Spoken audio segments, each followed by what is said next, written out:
औज़ुबिल्लाहिमिनश्शैतानिर्रजीम बिस्मिल्लाहिर्रहमानिर्रहीम। अस्सलाम वालेकुम everyone, welcome to my YouTube channel study point. आज से हम लोग अपनी मैप सीरीज़ डिस्कस करना स्टार्ट कर रहे हैं, जिसके अंदर हम मैप वर्ड और उसके बाद हम हर कॉन्टिनेंट का मैप, यहाँ पे मैंने सिर्फ एशिया का लिखा है लेकिन हम लोग हर कॉन्टिनेंट का मैप यहाँ पे डिस्कस करेंगे। एशिया का मैप डिस्कस करेंगे और उसके बाद हम मैप ऑफ पाकिस्तान डिस्कस करेंगे। 1 बाय 1 कंप्लीट वीडियोस मेरे यूट्यूब चैनल पे अपलोड हो जाएंगी, आप लोग वहाँ से इसके बारे में देख सकते हैं।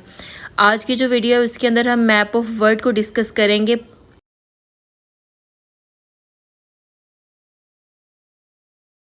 सबसे पहले हम मैप देखेंगे कि मैप को ड्रॉ किस तरीके से करना है, वर्ल्ड मैप को। यहाँ पे जैसा कि आप लोगों को कुछ लैंड मैस नज़र आ रहे होंगे, कुछ वाटर बॉडीज़ नज़र आ रही होंगी, कुछ हॉरिजेंटल लाइंस और कुछ वर्टिकल लाइंस आपको नज़र आ रही होंगी। अब हम इनको 1 बाय 1 देखेंगे कि ये चीज़ें हैं क्या हमारे पास। उसके बाद हम इसके ऊपर मज़ीद बात करेंगे, हम अपनी सेकंड वीडियो में करेंगे। आज की वीडियो में हम सिर्फ यही देखेंगे कि लैंड मैसेज कौन कौन सी हैं, यहाँ पे ओशंस कौन कौन से हैं, यहाँ पे ये हॉरिजेंटल लाइंस क्या है, वर्टिकल लाइंस क्या है। यहाँ पे हमारे पास बेसिक चीज़ें हम डिस्कस करेंगे यहाँ पे। बाकी फ़र्दर डिटेल हम उन हॉरिजेंटल लाइंस की, हम इन कॉन्टिनेंट्स की, वो हम नेक्स्ट वीडियोज़ में 1 बाय 1 डेली हम डिस्कस करते रहेंगे। जैसे कि यहाँ पे हमारे आपको 7 कॉन्टिनेंट्स नज़र आ रहे हैं। लैंड मैसेज को हम कॉन्टिनेंट्स कहते हैं। वो 7 कॉन्टिनेंट्स कौन से हैं हमारे पास? Asia, Antarctica, Africa, Europe, Australia, North America and South America. अब हर कॉन्टिनेंट जो ये है, यहाँ पे वो एरिया वाइज भी उनकी सीक्वेंस होता है और पॉपुलेशन वाइज भी सीक्वेंस होता है, जिसमें हम ये कहते हैं, कुछ एमसीक्यूज भी हमारे पास आते हैं कि लार्जेस्ट एरिया वाइज कॉन्टिनेंट कौन सा है या स्मॉलेस्ट एरिया वाइज कॉन्टिनेंट कौन सा है। इस तरीके के एमसीक्यूज भी आते हैं, उनका हम सीक्वेंस देख लेते हैं। अगर हम एरिया वाइज सबसे पहले देखें तो हमारे पास एशिया जो है वो एरिया वाइज सबसे फर्स्ट नंबर पे आता है। सेकंड पे हमारे पास अफ्रीका आता है। थर्ड पे हमारे पास नॉर्थ अमेरिका आता है। फोर्थ पे साउथ अमेरिका आता है। फिफ्थ पे अंटार्कटिका आता है। सिक्स पे यूरोप आता है और 7 पे हमारे पास ऑस्ट्रेलिया आता है। तो इनको बहुत आसान तरीके, आप मैप को सामने रख के आप 2 से 3 बार अगर अपने माइंड में इसको गो थ्रू करेंगे तो आपके माइंड में ये चीज़ें बैठ जाएंगी। इस तरीके से अगर आप डेली उनको गो थ्रू करते रहेंगे तो आपके माइंड से ये चीज़ें कभी भी स्किप नहीं होंगी। अब हम देख लेते हैं पॉपुलेशन वाइज कॉन्टिनेंट कौन से हमारे पास। सबसे पहले पॉपुलेशन वाइज कॉन्टिनेंट अगर हम देख लें तो हमारे पास एशिया वही सेम एरिया वाइज की तरह ही आएगा। हमारे पास पॉपुलेशन वाइज में भी एशिया हमारे पास सबसे टॉप पे है। सेकंड पे अफ्रीका, और अगर हम एरिया वाइज देखें तो सेकंड नंबर पे वहाँ पे भी अफ्रीका था, यहाँ पे भी अफ्रीका है।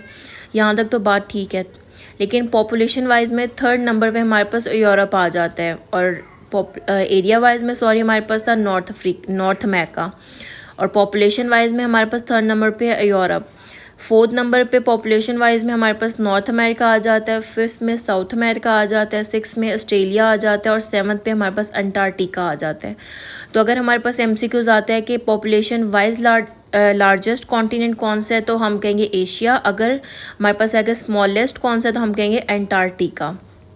अब नेक्स्ट हम चलते हैं आगे, हम देख लेते हैं हमारे पास कितने ओशंस हैं। तो हमारे पास 5 ओशंस हैं, जिसके अंदर हमारे पास Pacific Ocean, Atlantic Ocean, Indian Ocean, Antarctica Ocean and Southern Ocean. इस तरीके से टोटल 5 ओशंस हैं हमारे पास। इनकी लोकेशन क्या है, कौन सा किस कॉन्टिनेंट की तरफ जा रहा है, किस कंट्री की तरफ जा रहा है, वो हम फर्दर डिटेल नेक्स्ट वीडियोस में देख लेंगे। अभी के लिए आप सिर्फ इतना याद रख लें। अब हम देख लेते हैं, जैसे लार्जेस्ट कॉन्टिनेंट हमने पढ़े थे, लार्जेस्ट हम ओशंस भी देख लेते हैं कि वो एरिया वाइज, वॉल्यूम वाइज और डेप्थ वाइज उनका सीक्वेंस क्या है हमारे पास। सबसे पहले पैसिफिक ओशन है, फिर अटलांटिक ओशन है, इंडियन ओशन है, साउथर्न ओशन है और आर्टिका ओशन है।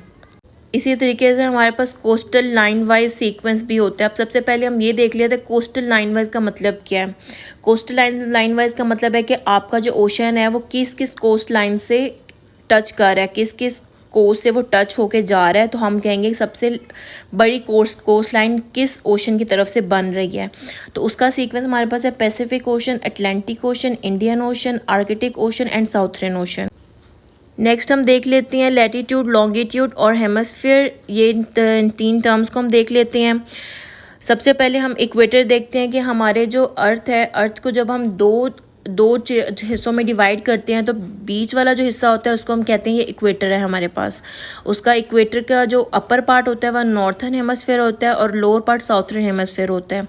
और हमारे पास जो वर्टिकल लाइंस हमारे पास लैटिट्यूड होती हैं और हमारे पास हॉरिजेंटल लाइंस हमारे पास लॉन्गिट्यूड होती हैं। 4 मोस्ट इंपॉर्टेंट लैटिट्यूड हमारे पास यहाँ पे ये हैं कि इक्वेटर से ऊपर हमारे पास ट्रॉपिक ऑफ कैंसर होता है, इक्वेटर से नीचे हमारे पास ट्रॉपिक ऑफ कैप्रिकॉर्न होता है और ट्रॉपिक ऑफ कैप्रिकॉर्न के नीचे हमारे पास एंटार्क्टिक सर्कल होता है। ट्रॉपिक ऑफ कैंसर से ऊपर हमारे पास आर्कटिक सर्कल होता है।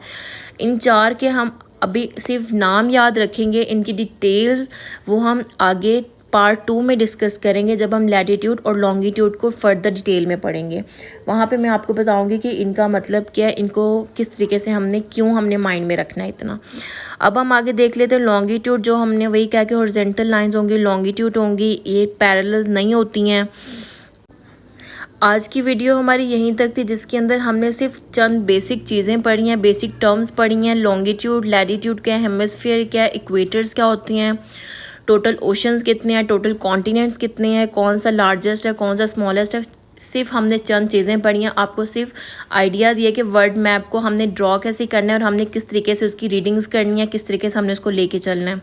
इसकी फर्दर वीडियोस जो है वो 1 बाय 1 डेली हम लोग अपलोड करते रहेंगे, जिसके अंदर हम कंप्लीट आपको वर्ल्ड मैप और उसके बाद कॉन्टिनेंट्स के मैप और उसके बाद हम एशिया को डिटेल में पढ़ेंगे और पाकिस्तान को डिटेल में पढ़ेंगे। दुआओं में याद रखिएगा। अल्लाह हाफ़िज़।